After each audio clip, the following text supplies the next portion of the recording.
So it is February 27th. We are drawing near to the close of our time in the Pentateuch with our daily readings. Today I'm going to be reading from Deuteronomy chapter 32. This also means we're closing down on the end of our time with the writings of Moses, with the story of Moses and the Israelite people's exodus, transition through the wilderness, and then into the Promised Land. That trip into the Promised Land is really led by Joshua and begins in that place. So today I'm going to be reading from, again, Deuteronomy chapter 32. This section is a song that Moses kind of sings. And in this song, you'll notice it's got some prophetic nature about what's going to happen to Israel, about their return, the restoration, their apostasy, some of their struggles, some of their journey. And then it's got a lot of focus on praising Yahweh or God, the Lord, right? And so we're going to hear this song from Moses as we are wrapping up Deuteronomy and wrapping up Moses' time with the Israelites. And let's get into it. I'm reading from the NIV, and here we go. Listen, you heavens, and I will speak.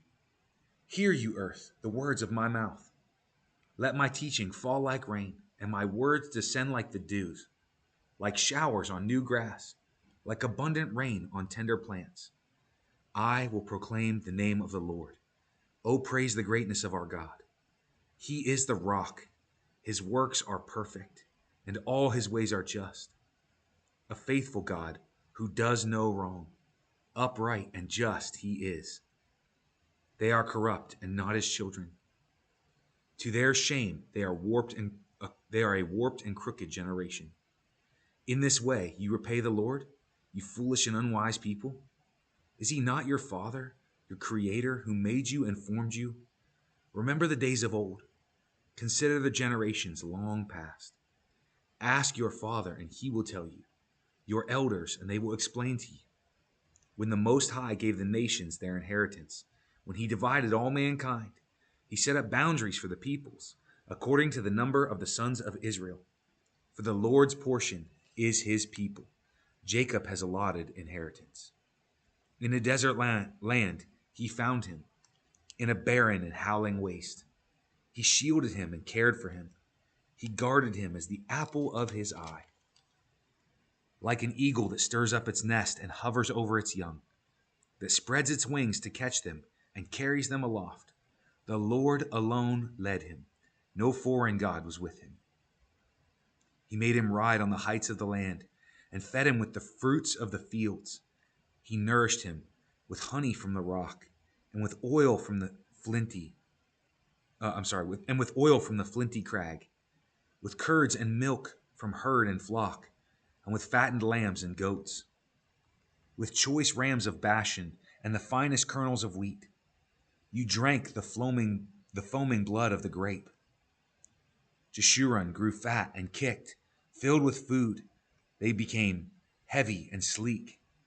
They abandoned the God who made them and rejected the rock, their Savior. They made him jealous with their foreign gods and angered him with their detestable idols. They sacrificed to false gods, which are not God at all.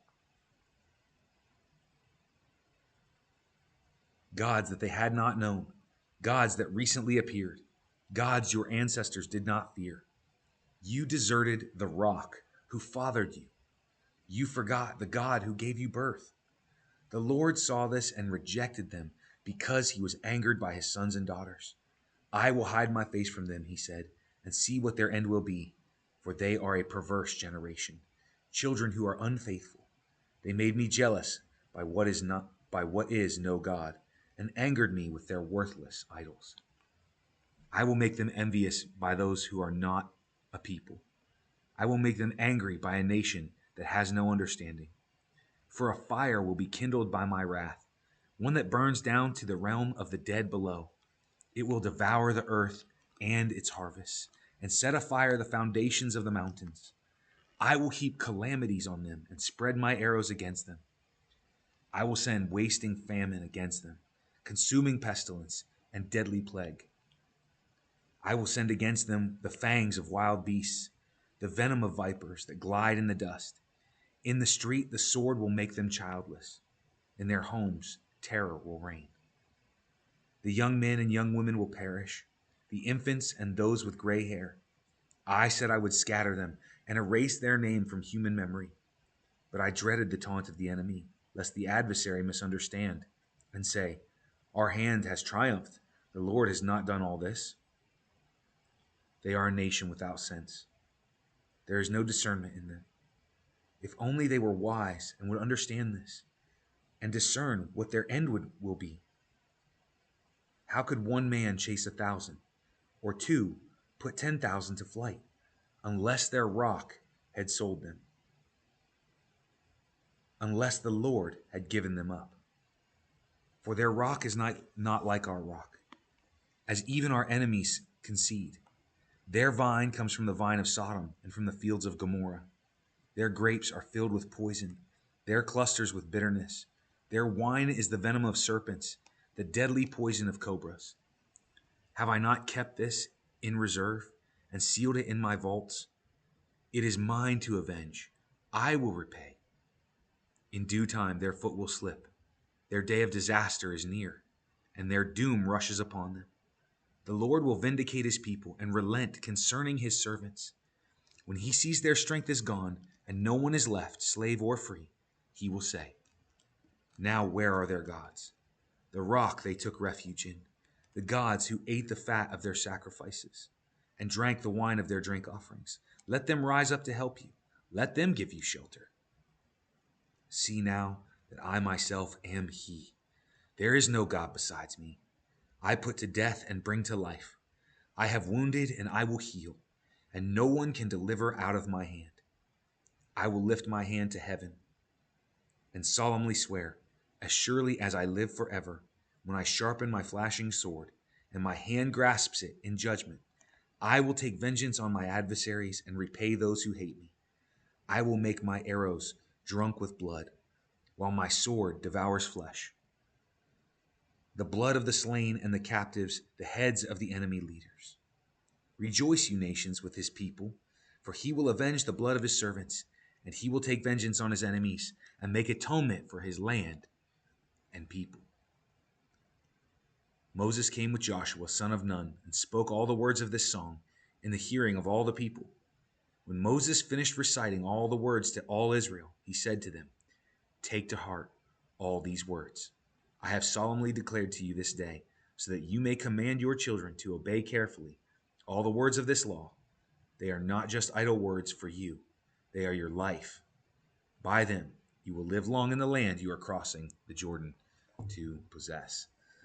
So there we have this poetic recounting of the law, this poetic challenge to have your hearts bent towards the Lord, to pursue him, to stay with him. And Moses prophetically tells that Israel is going to struggle. They're going to be led astray by false gods, by false idols. They're going to be taken into captivity. They're going to have struggles. But God is going to return to them. God, while he allows judgment and the natural repercussions of their choices to fall on them, he also has mercy on them because they are his people. They are his children. And the same is true for you and I. When we sin, when we struggle, when we turn away from God, when we make foolish choices, oftentimes God doesn't even really have to punish us. He just lets the natural repercussions of those choices take place. And his hand of mercy or protection might lift, and then we deal with the natural consequences of what happens when you make some of those types of choices and decisions, right? And those natural consequences can feel like crushing. They can feel overwhelming, overbearing. It can feel like it's God punishing us. But oftentimes, when we assign some punishment to God, it's actually just what naturally occurs. Like, you've heard this illustration a million times, but if a child that doesn't know any better, who's little, is playing in the middle of a highway, the odds are they're going to get hit by a car, right? And so we tell children, don't play in the road. Same thing is happening here. God is giving us direction. God is giving us law. Moses is recounting it to the people. He's saying, bend your hearts towards the Lord so that you don't end up in the middle of the street playing where you can get hit by a car. And Moses says, for those of you that don't listen, I know you're going to get hit by a car. And it should bring total and complete annihilation, total destruction. If a little child gets hit by a car, particularly on a highway, most likely that child is going to pass away, unfortunately, right? But God says through Moses, through his prophet in this space, through this song and in his law, even once you've been hit, and it looks like everything is over and you should be dead, I will return to you and offer you opportunity to come back to me. I will restore you. I will raise up my hand against those who have struck you, against the penalties that came from sin, right? Death and destruction. Against those things, I'm going to stand up and get in the way and protect you and guide you and shield you. And that's the end of this song. Moses says that. He says, God is going to rise up with his sword, with his arrows, and he will defeat our enemy, and he will return his people, or return to his people, and offer grace and mercy. I'm so grateful for a God like that. And I'm grateful that grace and mercy existed long before the New Testament is being written in the heart of our God. Because our God is the same yesterday, today, and forever. And I'm grateful for that. So, Wellspring, what song's on your heart as we're looking at this song that Moses sings over the people of Israel? I'm just curious, like if you want to reach out and just let me know what worship song has been blessing you, what hymn, what song of the church are you singing right now? What's on your heart? What's on your mind? Uh, I just invite you to send it to me. We'll check them out and take a look at it and just listen. And maybe we'll share one here one of these days, or maybe we'll end up doing one of them on Sunday. Who knows? No matter what's going on in your journey, Wellspring, continue to choose the Lord, continue to walk in His ways.